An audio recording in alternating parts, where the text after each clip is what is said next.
Ever catch someone stealing from you, only for them to call the cops on you? That's exactly what happened when I discovered my mountain neighbor had been siphoning my power for 8 straight months, running her hot tub, grow room fans, and enough floodlights to guide planes to the runway. I step outside, and there it is.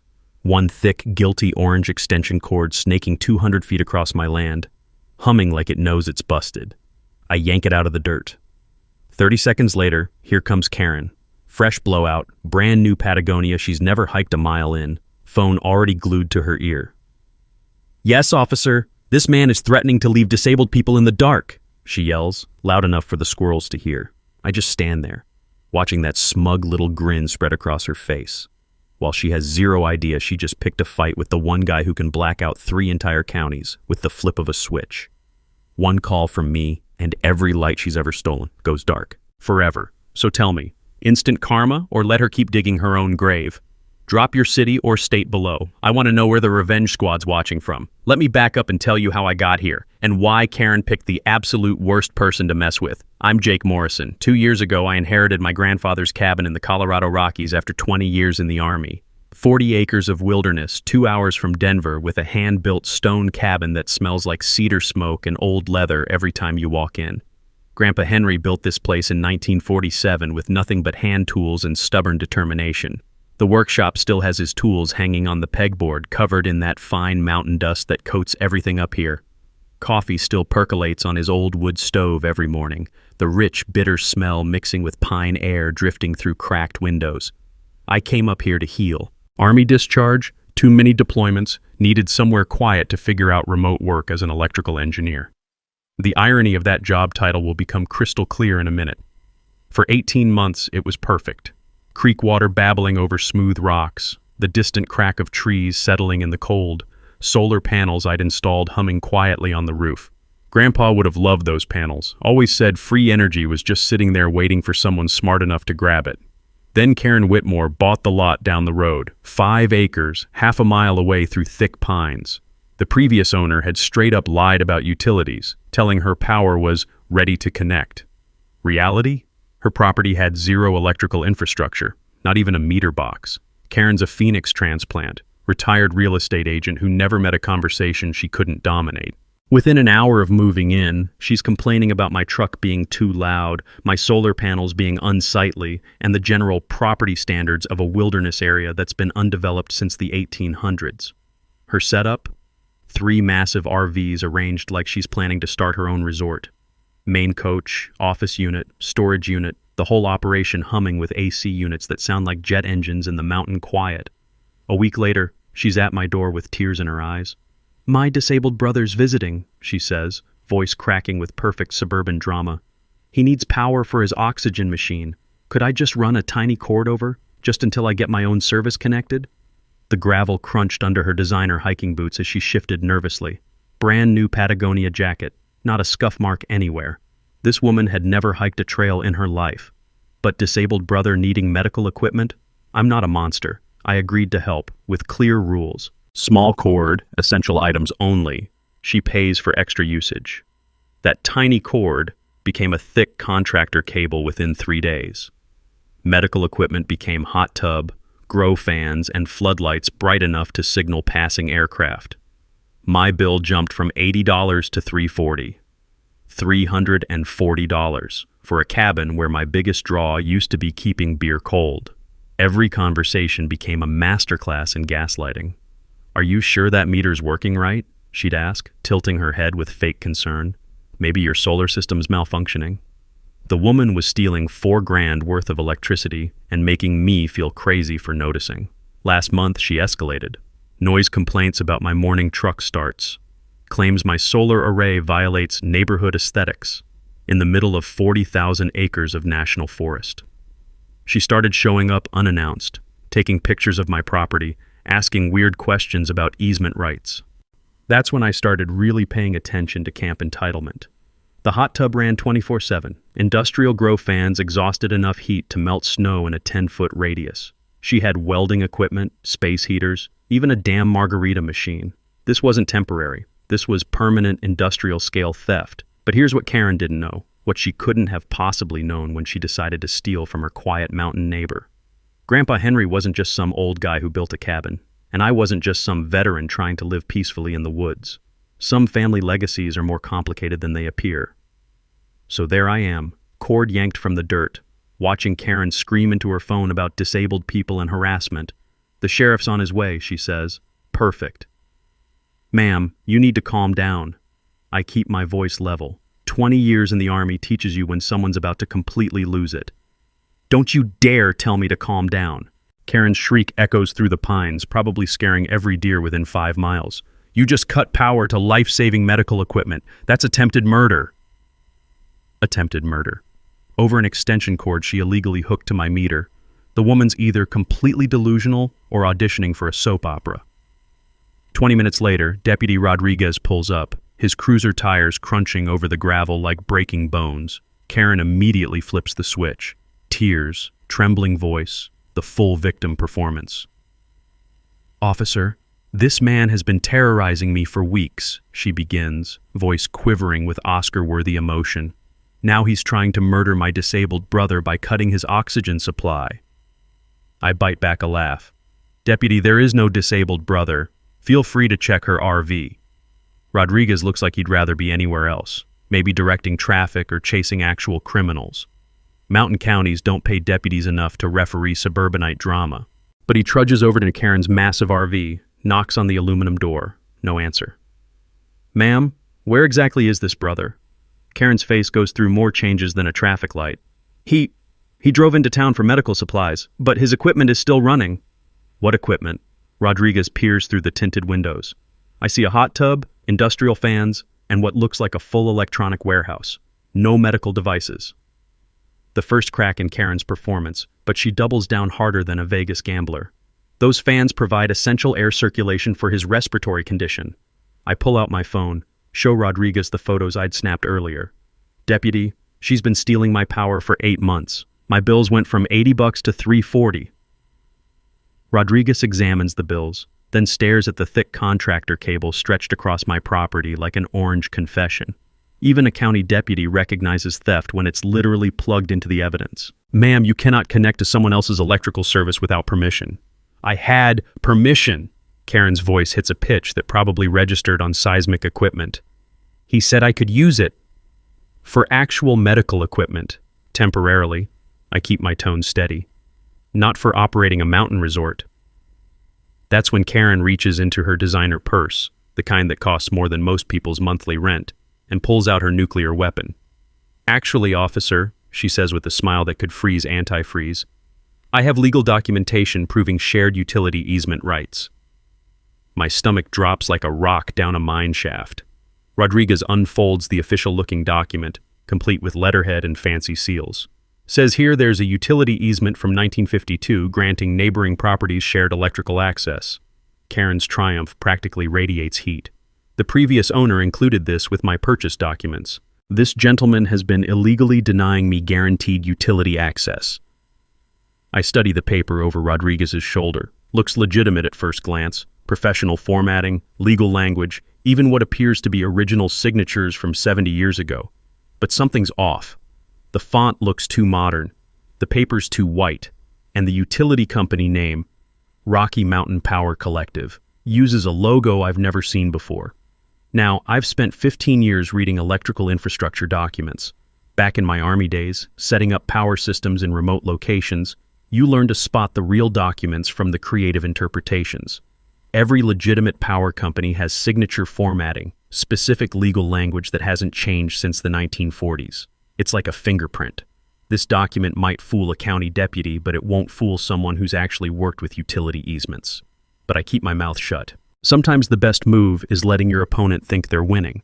"Well," Rodriguez says, folding the paper, "if this is legitimate, you'll need to resolve it through proper legal channels. But ma'am, you cannot steal power while disputing property rights." After Rodriguez drives away, gravel spitting from his tires, Karen marches to my property line like a general claiming territory. "You think you're so clever," she hisses, staying precisely 1 inch on her side of the boundary. "But I've researched every law, every regulation, every loophole. You cannot deny me utility access." "We'll see." Yes, we will. My lawyer's already preparing a discrimination lawsuit, civil rights violations against disabled individuals. Discrimination? This woman steals $4,000 worth of electricity and I'm the criminal? But watching her storm back to camp entitlement, I realize something crucial. Karen isn't just entitled suburban crazy. She's calculating, methodical, dangerous. The fake easement, the disability theater, the civil rights threats, she's weaponized victimhood into a business model. That night, I fire up my laptop and start digging into Karen Whitmore's background. What I discover makes my blood run cold. What I discover about Karen Whitmore at 2 a.m. makes my coffee taste like liquid regret. Phoenix, 2019, elderly neighbor with dementia, stolen water rights, 2-year theft operation. Tucson, 2020, disabled veteran, fake septic easement, complete graywater piracy. Flagstaff, 2021, forged utility documents, power theft, victim performance when caught. Every single case ended the same way, settlements instead of prosecution. Karen Whitmore isn't just my psycho neighbor. She's a professional predator with a business model based on utility theft and legal terrorism. The fake easement document suddenly clicks into focus like adjusting binoculars. She's done this exact routine before, probably has a whole filing cabinet of forged documents for different situations. But Phoenix retirees and overwhelmed veterans aren't electrical engineers who've spent 15 years reading infrastructure documents. Karen just picked the wrong mark. Next morning, I'm enjoying coffee and mountain silence when County Inspector Dale Morrison crunches up my gravel drive. No relation, despite the name, though half the families up here trace back to the same 1890s mining crews anyway. Jake got a complaint filed yesterday. Dale looks embarrassed, like he's delivering someone else's dirty laundry. Claims about unpermitted solar work, code violations, electrical hazards. Filed by my neighbor, I'm guessing. Afraid so. She's demanding immediate inspection and potential service disconnection for safety violations. I almost choke on my coffee. Service disconnection? 3 hours later, Dale's standing in my workshop shaking his head like he's seen something impossible. Jake, this is textbook electrical work. Every permit filed properly, installation exceeds current codes by a mile. He pauses, studying his clipboard. But your neighbor's setup. Please tell me she pulled permits for that RV village. Far as I know, she hasn't pulled permits for anything. Dale's pen stops moving. 3 permanent RV installations, commercial-grade electrical hookups, modified septic connections. We're talking $15,000 in unpaid permit fees, minimum. While Dale documents Karen's actual violations, I drive into town for hardware supplies. The smell of sawdust and machine oil hits me the second I walk into Santos Hardware. Reminds me of Grandpa's workshop, tools hanging exactly where he left them. Bill Santos waves me over with the urgency of someone sitting on dynamite. Jake, you need to hear about yesterday's conversation with your neighbor. Oh boy, what now? She spent an hour asking questions about adverse possession laws, how long someone needs to occupy property before claiming ownership, what constitutes open and notorious use, the whole legal framework. My coffee turns to ice in my stomach. What did you tell her? The truth. 7 years in Colorado, but occupation has to be continuous, obvious, and hostile to the actual owner. Bill leans across the counter, lowering his voice like we're discussing classified intel. Jake, I think she's planning to steal your entire property. That evening, my phone rings. Unknown number with a Phoenix area code. Mr. Morrison, attorney Patricia Vale representing Karen Whitmore. We need to discuss your ongoing violation of federal disability access laws. My what now? Ms. Whitmore possesses documented utility easement rights dating from 1952. Your denial of these rights constitutes discrimination against disabled individuals under federal civil rights statutes. The woman sounds like she's reading from a legal template, probably the same script she's used in 3 other states. Additionally, your aggressive harassment has caused severe emotional distress requiring medical intervention. Are you talking about the fake easement document? Dead silence. Then, that's a serious accusation. Are you claiming legitimate historical documents are fraudulent? I'm saying whoever forged that paper didn't know what real 1952 utility easements actually look like. More silence. I can practically hear legal wheels spinning at expensive hourly rates. Mr. Morrison, we're prepared to file federal discrimination charges, plus civil suits for emotional distress and denial of utility access. However, We're willing to discuss reasonable settlement. What kind of settlement? Immediate restoration of shared power access, plus damages for emotional trauma suffered by my client. There it is. The whole scam laid out like a poker hand. Create fake legal justification, threaten expensive federal lawsuit, settle for cash and permanent utility theft. Probably netted her hundreds of thousands across multiple states. Tell you what, I say, leaning back in Grandpa's old chair. Have your client submit her documents to Rocky Mountain Power Collective headquarters for historical verification. If they authenticate as genuine 1952 easements, I'll personally cover all her legal fees and damages. Long pause. That won't be necessary. We prefer resolving matters between private parties. I bet you do. After she hangs up, I walk outside to check my electrical meter. That's when I notice fresh tire tracks in the muddy ground, and something that makes my blood pressure spike. Someone's been tampering with my meter housing. Scratches around the tamper-proof locks, fresh tool marks on the connection points. Karen tried to reconnect her theft operation while I was in town, but modern smart meters have anti-tamper systems that automatically shut down when someone tries to bypass them. What really catches my attention? Designer hiking boot prints in the soft earth. That distinctive zigzag pattern I've memorized from our previous encounters. So Karen's graduated from legal threats to actual sabotage. Tampering with electrical utility equipment is a federal felony when it involves interstate power grids. Time to call in professional help. That night, I call Marcus Bellamy, my old Army explosives expert turned forensic accountant. If Karen wants to escalate to federal crimes, I'm bringing federal-level firepower. Jake Morrison, how's the hermit life? Like a reality TV show I never auditioned for, I need help documenting utility tampering before this gets uglier. Marcus arrives with a rolling suitcase full of forensic equipment that would make CSI jealous. While he photographs every scratch and tool mark on my meter housing, I show him Karen's multi-state criminal history. Holy shit, Jake. She's running the same con across the Southwest. Marcus squints at his camera display. Professional-grade fraud operation. The forged documents. Disability theater. Legal intimidation. This woman's built a criminal enterprise around utility theft. It gets better. Her Phoenix lawyer threatened federal discrimination charges. Based on fake easement documents? Marcus's laugh sounds like grinding metal. That's federal mail fraud, wire fraud, and civil rights violations. She just graduated from petty theft to RICO territory. 2 days later, Karen plays her media card. I'm answering work emails when I hear the rumble of multiple engines climbing the mountain road. Sounds like a motorized invasion. Through my window, I watch a small convoy approach. Karen's oversized truck followed by a white news van with Channel 7 Investigates painted on the side in aggressive red letters. Clever. Very clever. Bringing cameras to document her victim narrative before I can expose the truth. The news crew sets up their equipment while Karen positions herself like a war refugee, standing beside oxygen tanks and medical monitors that definitely weren't there yesterday. The morning sunlight catches her tears perfectly as she gestures helplessly at her RV village. Reporter Jennifer Walsh approaches with that hungry local news energy that screams Emmy nomination. Her cameraman follows like a loyal attack dog, lens already rolling.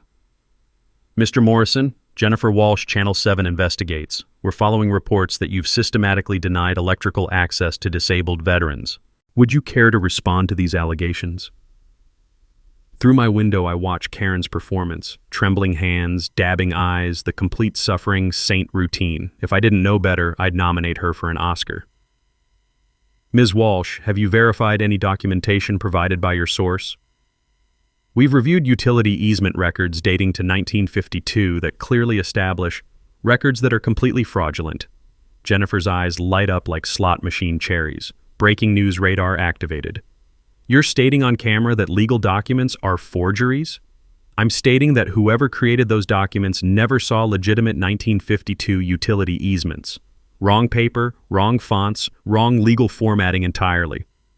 I invite them inside, spread Marcus's forensic photos across my grandfather's old dining table.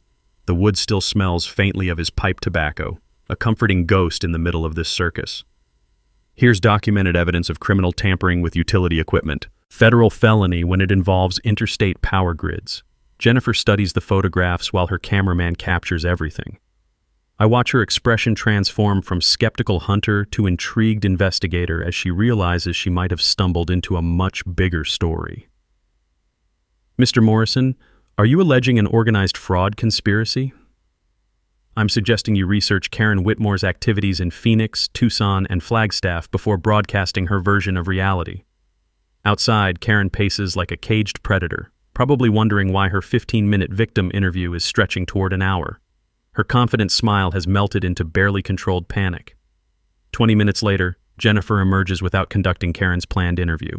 The news crew packs their equipment and disappears down the mountain without a single question for their original source. Karen explodes across my property line, literally trespasses onto my land, face purple with rage. "What did you tell them?" she screams, close enough that I can smell her designer perfume mixed with pure desperation. "What lies did you poison them with?" "No lies. Just documented evidence of tampering and fraud." "You have no idea who you're dealing with." Her voice hits frequencies that probably confused local wildlife. "I have resources, connections, people who can destroy your pathetic little mountain life."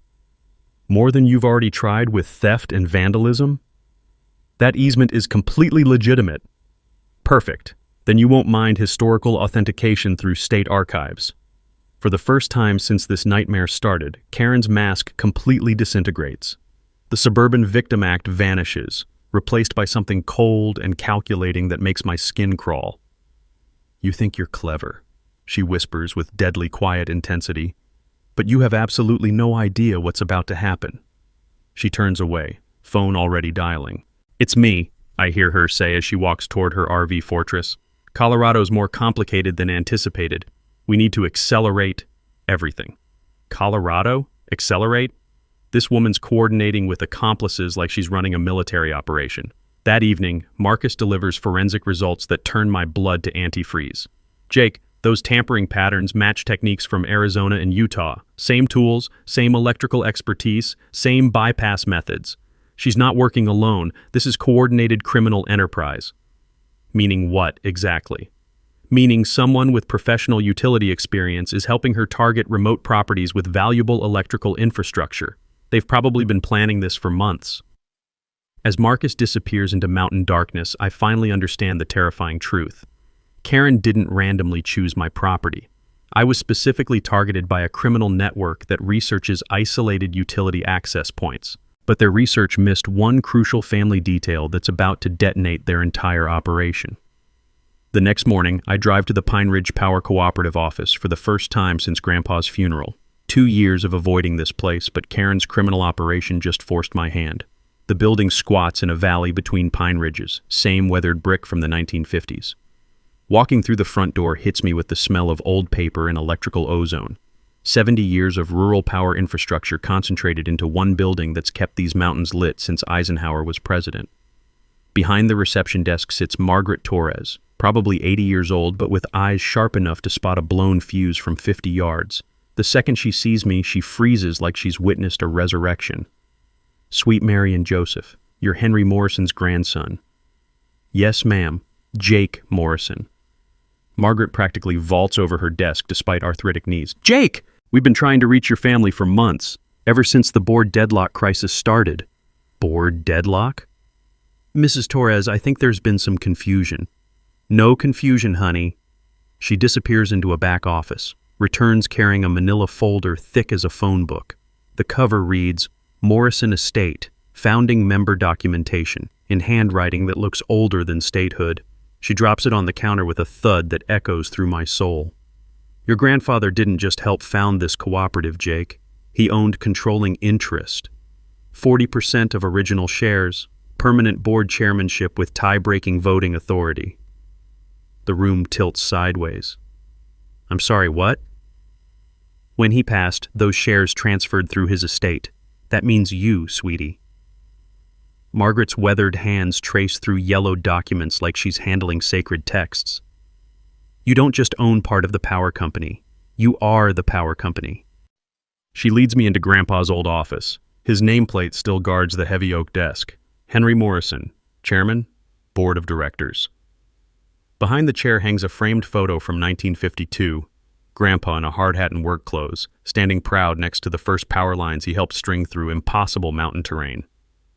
"The cooperative serves 847 customers across 3 counties, Margaret continues, settling into the guest chair with obvious reverence for this room. Annual revenue $2.8 million. Your grandfather built this when the big utility company said mountain folk weren't profitable enough to deserve electricity. I collapse into Grandpa's leather chair, feeling 70 years of mountain electrical history settling on my shoulders like a lead blanket. The cosmic irony tastes like battery acid. Mrs. Torres, hypothetically, what happens when someone steals significant power from a cooperative member? Over $2,000 triggers automatic criminal prosecution. Over $5,000 becomes federal wire fraud. She studies my expression with growing concern. Jake, why are you asking? I show her photos of Karen's theft operation. The industrial fans, hot tub, floodlights, 8 months of documented power piracy. Margaret's face transforms from concern to something resembling nuclear fusion. This woman's been stealing from you? From the cooperative chairman? It gets better. She filed Federal Utility Commission complaints against the cooperative for monopolistic practices and discrimination. Margaret's jaw drops so far I worry about her dentures. She filed complaints against the cooperative you own? The beautiful, perfect irony crystallizes like mountain ice in January. Karen Whitmore has spent 8 months stealing electricity from the chairman of the power company. Her lawyer threatened federal discrimination charges against the utility's controlling owner. Her fake documents accused her victim of running monopolistic practices against his own cooperative. She's been waging legal warfare against someone who could turn off every light in 3 counties with one phone call. Mrs. Torres, when can we call an emergency board meeting? 48 hours notice for emergency sessions, given theft allegations and federal interference. Her smile could generate enough power to run Karen's hot tub. I'd say we have grounds for immediate action. I lean back in Grandpa's chair, finally understanding his legacy wasn't just about building power lines through mountain wilderness. Sometimes the best revenge isn't getting even. Sometimes it's revealing exactly who someone chose as their enemy. Schedule emergency meeting for Thursday evening, open to all cooperative members. I pause, savoring the moment. I think our community needs to hear about this. Thursday morning, I'm assembling what feels like the Justice League of rural utilities in Grandpa's old office. The room still smells like his pipe tobacco and decades of electrical blueprints, a comforting ghost overseeing our war council. Outside, morning frost crunches under Margaret Torres's sensible shoes as she arrives carrying a banker's box that looks older than statehood.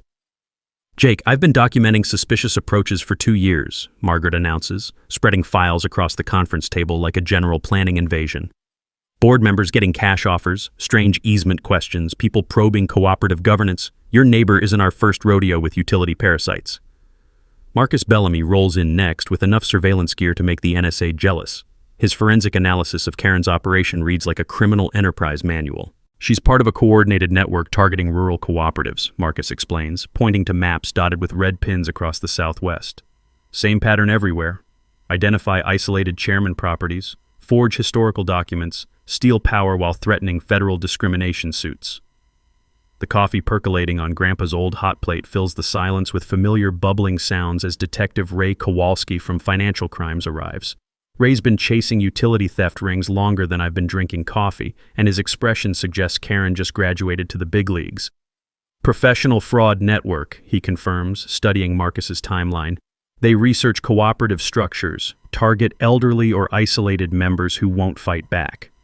Average take per victim runs $30,000 to $50,000 before they disappear. Except, Margaret adds with a smile sharp enough to strip wire, they accidentally targeted the cooperative chairman's grandson, who happens to be a combat veteran electrical engineer. Talk about picking the wrong house to rob. We spread the evidence across Grandpa's conference table like planning D-Day. Utility theft documentation, forensic tampering photos, Karen's multi-state criminal history, those beautiful fake easement documents, recorded threats from her Phoenix lawyer accomplice. Here's their business model, Marcus continues, tapping his laptop screen. Karen's been stealing from Jake for 8 months. Conservative estimate puts her theft total around $12,000. Detective Kowalski's whistle could probably be heard in the next county. 12 grand crosses federal wire fraud thresholds, interstate commerce, organized criminal enterprise, false civil rights claims. She's facing serious federal prison time. Margaret produces a thick binder labeled Cooperative Member Protection Protocols like she's wielding Excalibur. Your grandfather helped write these bylaws specifically to prevent utility exploitation. Members who steal from the cooperative face immediate service termination, criminal prosecution, and permanent service prohibition. What about her network? I ask. That's where it gets delicious. Detective Kowalski grins, opening case files. We've tracked this operation for 2 years. Karen's the front, clean record, perfect victim performance.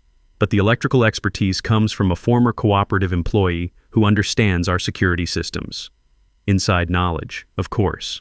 You don't bypass modern smart meters without professional utility experience. So what's our battle plan? Margaret straightens like she's been preparing for this moment since the Carter administration. Emergency board meeting tonight. Full cooperative membership invited. Present evidence, vote on prosecution, terminate her service permanently. What about public exposure? Marcus suggests with the enthusiasm of someone who lives for justice porn. She brought news crews to attack you. Time to return the favor. Already cooking. Detective Kowalski's grin could power turbines. Channel 7's Jennifer Walsh loves exposing fraud rings, especially ones targeting rural communities. She's planning follow-up coverage. I study the evidence mountain covering Grandpa's table. 70 years of cooperative history, Karen's documented crimes, those hilariously fake easement papers. The cosmic irony still tastes like premium bourbon. Jake, Margaret says quietly, as chairman, you have authority to personally address cooperative membership. Your grandfather gave legendary annual speeches about community values and rural independence. The responsibility settles on my shoulders like Grandpa's old work coat hanging in his office closet. What would he say about this? That some city folk mistake mountain hospitality for stupidity? That thieves preying on rural communities deserve whatever justice they get? And that family legacies aren't just about inheriting land, they're about protecting the values that built these mountains. As our planning session concludes, Marcus packs his electronic arsenal while Detective Kowalski coordinates with federal prosecutors. Margaret organizes evidence binders with the ruthless efficiency of someone who's managed rural bureaucracy since electricity first reached these peaks. Jake, Margaret pauses at Grandpa's office door. Your neighbor made one fatal error in her research. What's that? She assumed young guys living alone don't have community backup. She forgot that in mountain country, attacking one family means fighting the entire valley. Tonight, Pine Ridge Community Center witnesses something Karen Whitmore's criminal network never anticipated.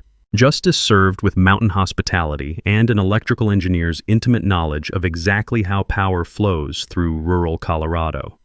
The exquisite irony that she spent 8 months stealing from the power company chairman is about to become spectacularly public. Game over, Karen. That afternoon, Karen plays her most dangerous card yet. I'm reviewing board meeting notes when the mountain quiet explodes with the mechanical roar of heavy equipment climbing the dirt road. Through my window, I watch a massive tree service truck lumber toward my property, hydraulic boom extended like a prehistoric predator stalking power lines. The truck stops directly beneath the main electrical feed to my cabin. The diesel engine idles with a rumble that vibrates through the floorboards. 2 guys in hard hats and reflective vests climb out, legitimate tree workers who clearly have no clue they're pawns in Karen's sabotage chess game. The crew chief approaches my door with the apologetic expression of someone delivering bad news.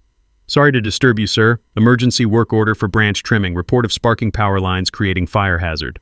I step outside into air that smells like pine sap and diesel exhaust, studying the perfectly healthy trees that have peacefully coexisted with these power lines since Eisenhower was president. No dead branches, no fire hazard, nothing requiring chainsaw surgery. Who authorized this work order? Property owner down the road. Lady called an emergency complaint about branches sparking during yesterday's wind, endangering disabled residents. Karen strikes again. She's trying to cut my power using legitimate workers who think they're preventing forest fires. Gentlemen, those lines serve my property exclusively. No work can be authorized without my written permission. The supervisor squints at his paperwork like it's written in ancient hieroglyphics. Ma'am said she had legal authority for emergency tree trimming under community safety protocols. Ma'am doesn't own these power lines, the trees, or the easement they cross. While I'm explaining property law to increasingly confused tree surgeons, Karen emerges from her RV compound dressed for battle, Designer hiking gear that's never hiked, perfect makeup for her victim close-up, the whole suburban warrior ensemble.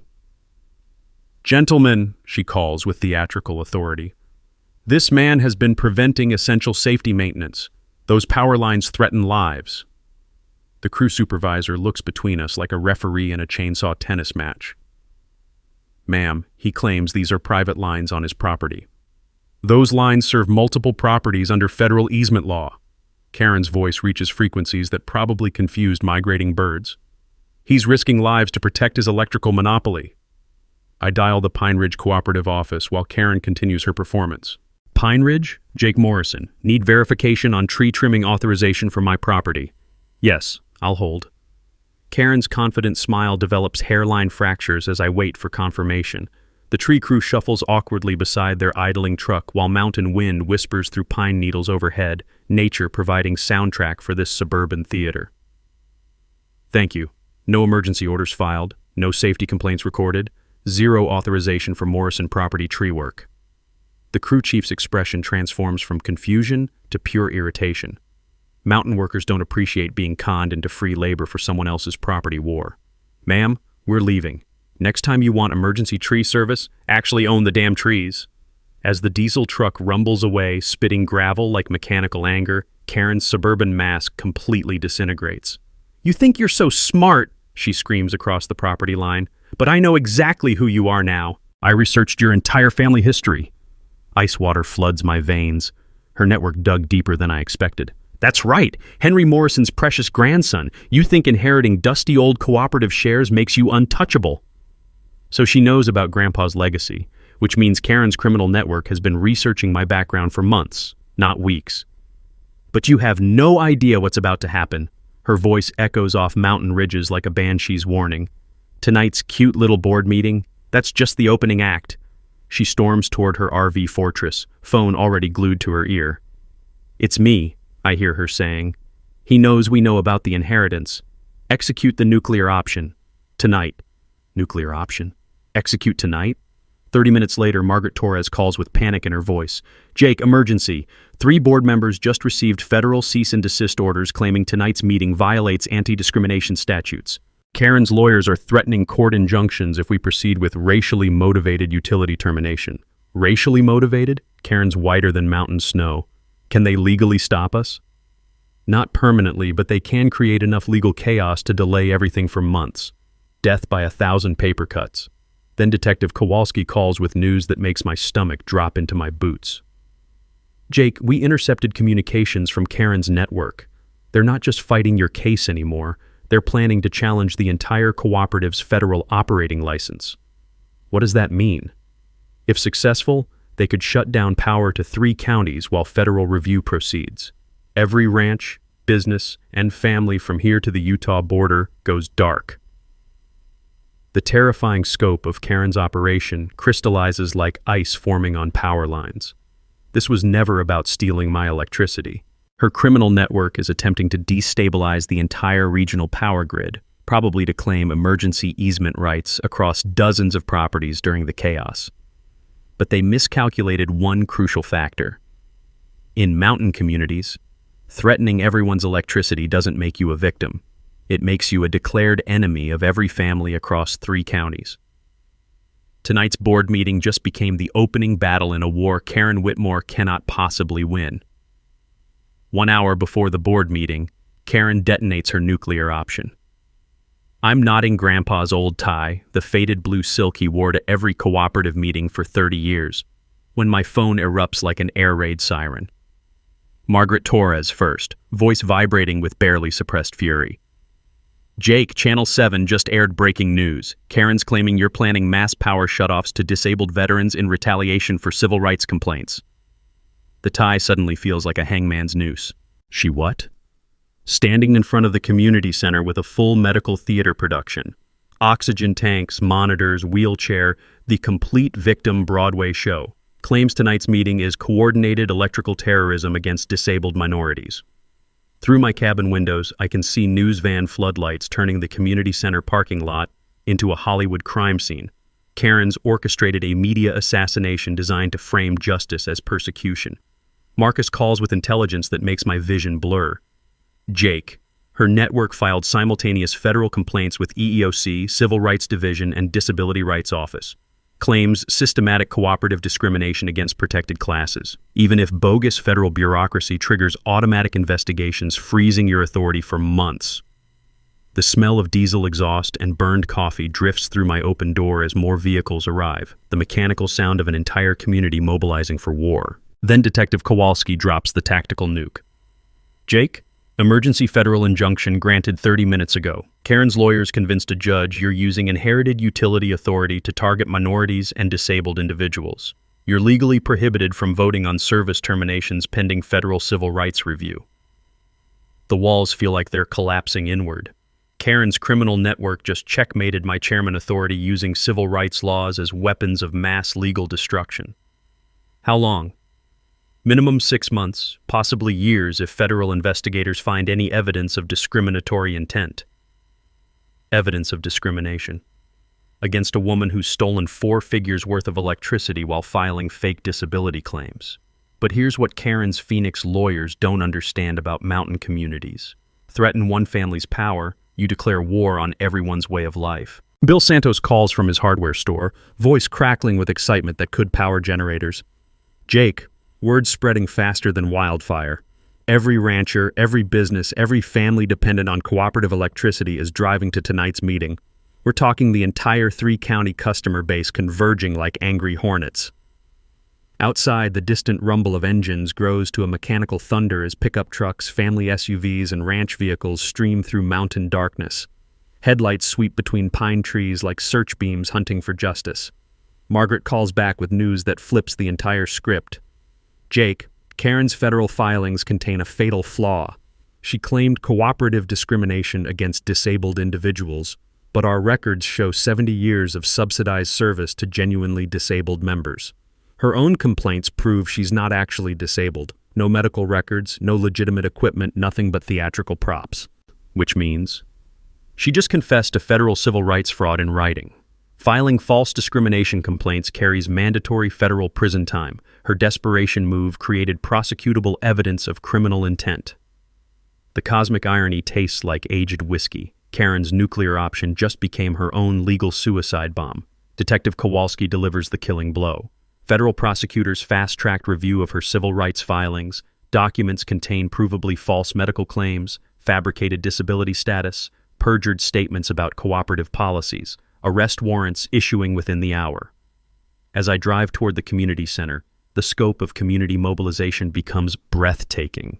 The parking lot overflows like a county fair, ranch trucks with gun racks, family minivans with soccer stickers, work vehicles from every mountain business, license plates from Colorado, Utah, Wyoming, even New Mexico. The entire regional electrical grid's customer base has declared war.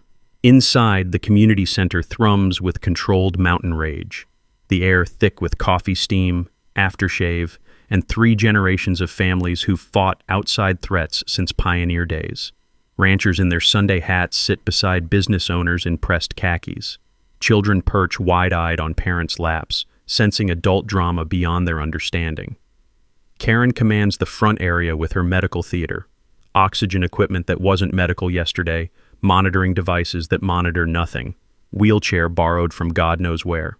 She's positioned perfectly for victim photography, surrounded by props that wouldn't fool a community theater audience. But something's cracked in her performance armor. The confident smirk wavers like candlelight in wind. Her hands tremble as she adjusts fake medical equipment. For the first time since this nightmare began, Karen Whitmore looks genuinely terrified. Maybe it's the 400 mountain residents packed beyond fire code limits. Maybe it's Detective Kowalski coordinating with federal agents near emergency exits. Maybe it's Channel 7's news crew pivoting from sympathetic coverage to investigative exposure. Or maybe it's dawning realization that her criminal network just declared war on an entire mountain community that survived claim jumpers, range wars, mining disputes, and federal government overreach since the 1870s. Margaret Torres approaches the podium with the purposeful stride of someone carrying 70 years of cooperative history on her shoulders. Ladies and gentlemen, her voice cuts through packed silence like a blade through silk. Tonight, we address criminal fraud that threatens every family in our service territory. Karen's face drains whiter than January snow. Justice delayed across 3 states is about to be delivered in front of 400 witnesses. Margaret's gavel cracks through the packed community center like gunfire, silencing 400 angry mountain residents. The air smells like coffee, tension, and decades of accumulated justice about to be served. This emergency meeting addresses criminal activity threatening our entire cooperative, Margaret announces, her voice carrying the authority of 70 years managing rural politics. We have documented evidence of utility theft, fraud, and false federal civil rights claims. Karen immediately leaps to her feet, wobbling dramatically beside her borrowed wheelchair. This is a kangaroo court. You people are violating my federal civil rights. A low rumble of anger rolls through the crowd like distant thunder. 300 mountain residents who've spent their lives working honest jobs don't appreciate being lectured about rights by a professional thief. Ma'am, you'll have opportunity to speak, Margaret continues with iron politeness. First, we'll hear from Cooperative Chairman Jake Morrison. I stand up, feeling the weight of Grandpa's tie and 3 centuries of mountain community values. Every eye in the room focuses on me as I approach the podium where my grandfather once addressed these same families. Folks, 8 months ago, my neighbor asked to temporarily connect to my power for medical equipment. Being neighborly, I agreed. My voice carries clearly through the packed room. What I discovered was systematic theft of electricity to run hot tubs, grow operations, and commercial equipment. Karen explodes from her theatrical wheelchair setup. Lies! This man has been denying utility access to disabled individuals. I have federal documentation proving, Ma'am, Detective Kowalski's voice cuts through her performance like a chainsaw through pine. You need to sit down, now. The detective steps forward, federal arrest warrant visible in his hand. Karen's face transforms from indignant victim to cornered predator in 2 seconds flat. Karen Whitmore, you're under arrest for federal wire fraud, civil rights violations under false pretenses, and interstate utility theft conspiracy. The community center erupts, not with surprise, with satisfaction. 400 people who've watched Karen's performance for months finally seeing justice delivered. But I'm not done yet. Folks, there's something else you need to know about this situation. I pause, letting silence build like pressure in a boiler. Karen didn't just steal from me, she stole from all of us. I gesture toward the cooperative service map mounted behind the podium. Every kilowatt she stole increased costs for every member family. Her theft operation raised your bills to subsidize her criminal lifestyle. The crowd's energy shifts from satisfaction to genuine anger. Mountain families don't tolerate thieves, especially ones who steal from children and elderly neighbors. But here's what Karen's criminal network didn't research properly, I continue, savoring this moment like fine wine. They thought they were targeting some isolated veteran who inherited his grandfather's cabin. Karen's lawyer whispers frantically in her ear as federal agents move to arrest positions. What they actually did was steal electricity from the chairman of Pine Ridge Power Cooperative. The community center explodes with laughter, cheers, and applause that probably registers on seismic equipment. 400 people finally understanding the cosmic irony. Karen spent 8 months stealing from the owner of the power company. That's right, folks. Karen Whitmore filed federal discrimination complaints against the very utility cooperative she's been robbing. Her lawyers threatened civil rights lawsuits against the company owned by their theft victim. Karen's theatrical collapse into her wheelchair would win awards if this were actually theater. Her brother, the supposedly disabled veteran, quietly slips toward the exit while nobody's watching. Channel 7's Jennifer Walsh captures everything, her cameraman getting perfect shots of Karen's arrest while I continue the public education. The cooperative bylaws are clear about utility theft, I announce to the crowd. Any member who steals from the system faces immediate service termination, criminal prosecution, and permanent prohibition from future electrical service. Margaret stands, raising her hand for attention. All in favor of terminating service to the Whitmore property and banning future service requests? 400 hands shoot up like a forest of justice, not a single dissenting vote. Motion carries unanimously, Margaret declares with satisfaction that could power turbines. As federal agents escort Karen toward the exit in handcuffs, she makes one final desperate play. You people don't understand, she screams over her shoulder. I have connections. This won't stand. My lawyers will... Your lawyers are under federal investigation for conspiracy to commit civil rights fraud, Detective Kowalski informs her cheerfully.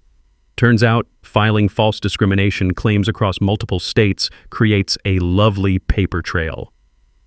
The community center doors close behind Karen with a finality that echoes through mountain silence. Margaret retakes the podium as applause slowly dies down. Ladies and gentlemen, this concludes our emergency session. Cooperative service to criminal operations is hereby terminated. Federal prosecution proceeds Monday morning. As families begin filing out, chattering excitedly about the night's justice, old rancher Tom McKenzie approaches me with a grin that could crack granite. Jake, your grandfather would be proud. Mountain folks take care of their own, and tonight proved thieves who prey on rural communities get exactly what they deserve. Outside, Karen's RV compound sits dark and powerless under mountain stars. Justice served, community protected, and one criminal network learning that mountain hospitality has limits. Some fights you win with superior firepower. Others, you win by letting thieves hang themselves with their own greed. 6 months later, I'm sitting on my cabin porch watching the sunrise paint the mountains gold, sipping coffee that tastes like victory. Karen Whitmore is serving 18 months in federal prison for civil rights fraud, wire fraud, and interstate conspiracy. Her criminal network across 4 states collapsed like a house of cards once federal investigators started pulling threads. Turns out she wasn't just stealing electricity. She'd been running property acquisition scams, insurance fraud, and disability benefit theft operations across the Southwest. Her Phoenix lawyer lost his license. Her fake disabled brother got 2 years for conspiracy. The corrupt utility employee who taught them meter bypass techniques is looking at federal time in a different facility. Best part? The federal investigation recovered over $300,000 stolen from rural utility cooperatives, money that's being returned to the communities these parasites victimized. But the real victory isn't Karen's imprisonment, it's what happened afterward. The Pine Ridge Cooperative used the recovered theft money to establish something Grandpa would have loved: the Henry Morrison Rural Electrical Education Scholarship. Every year we're sending 2 local kids to study electrical engineering, ensuring mountain communities always have homegrown experts protecting our infrastructure. We also implemented the toughest anti-fraud protocols in the state: motion sensors on every meter, tamper-proof connections, automatic alerts for unusual usage patterns. Any future Karen Whitmores will get caught within days, not months. The community center hosts monthly fraud prevention workshops where Margaret Torres, now officially the cooperative's security director, teaches residents how to spot utility scams, property fraud, and legal intimidation tactics. Turns out, mountain folks are eager students when it comes to protecting their neighbors. Detective Kowalski got promoted to head the state's new Rural Crime Task Force, specifically targeting criminal networks that prey on isolated communities. He sends me updates whenever they bust another operation. Apparently, Karen's arrest created a blueprint for investigating organized rural fraud. Channel 7's Jennifer Walsh won a regional journalism award for her exposé on utility theft rings. Her follow-up investigation discovered similar operations in 12 other states, leading to federal legislation strengthening penalties for rural infrastructure crimes. Even better news, the Pine Ridge Cooperative is thriving. Word spread about our fraud prevention success, and 3 neighboring utilities asked us to share our security protocols. We're becoming a model for protecting rural electrical systems nationwide. As for Karen's former property, the county seized it for unpaid permit violations and back taxes. They're turning it into a campground for disabled veterans, genuine ones, with real medical needs and legitimate service histories. The irony would make Karen's head explode if she weren't currently enjoying federal hospitality. My own life found its rhythm too. Running the cooperative gives me purpose beyond just maintaining Grandpa's legacy. I'm actively building the future he envisioned: modern infrastructure protecting mountain independence, community cooperation, defeating outside exploitation. I even met someone. Sarah Bellamy, Marcus's cousin, moved up from Denver to manage our new renewable energy program. Turns out electrical engineers who can handle criminal conspiracies are apparently attractive to smart women who appreciate competence and community commitment. The cabin feels alive again. Sarah's herb garden grows beside Grandpa's old workshop. Solar panels feed power back into the cooperative grid during peak production. The creek still babbles over smooth stones, but now it's soundtrack to planning sessions and strategy meetings instead of isolated silence. Last week, I found Grandpa's old journal in his workshop desk.